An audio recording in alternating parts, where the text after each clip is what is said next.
All right, it's Penn State, Ohio State week. Greg Pickle.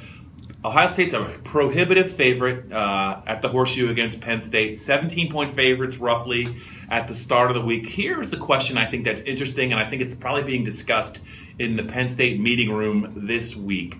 If James Franklin and the defensive coaching staff led by Bob Shoop could take away one Ohio State skill guy, not eliminate him from the game, but really just kind of limit what he does, who do you think it would be and why? Yeah, for me it'd be BJT Baird. He's a guy that Ohio State has used in the red zone a couple times this year. His package that they use with him in the red zone has been something we saw against Maryland, and we'll see again this weekend against Penn State. Obviously, I think he's a guy that they realize it gives them so many different looks and options when they get down inside the 20, inside the 30 even, that it's going to be a problem for Penn State to have to adjust to him coming in. So I think if Penn State could eliminate his production on Saturday, obviously he's going to have a better chance of forcing field goals instead of touchdowns, which could end up being the difference. Again, the expectation, I think, from the Penn State coaching staff is Cardell Jones is going to be the Ohio State quarterback up until they get to the red zone, which is, the Penn State 20. And last week they had success subbing him out for JT Barrett, and he was mostly as a runner,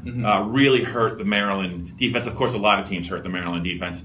You say JT Barrett. I'm gonna go with the opposite and say Ezekiel Elliott. In last year's game, he got 100 yards against Penn State. Ohio State won in double overtime, but I really thought that Penn State's defense did a great job of making him work for his yards. I think the long gain for Ohio State in the game was 21 yards. They had under 300. Listen, you're not going to completely shut down Ezekiel Elliott, but if they can hold him to 90 or 100 yards on 25 carries, I think Penn State's going to be in this game, close to the end. And I know that Ohio State's got some great receivers. Braxton Miller's out there. They have dual threat quarterbacks. Cardell Jones can throw the ball 100 yards. I think if they can make Ezekiel Elliott work for yards, I think they have a great chance of being in the game when the fourth quarter starts.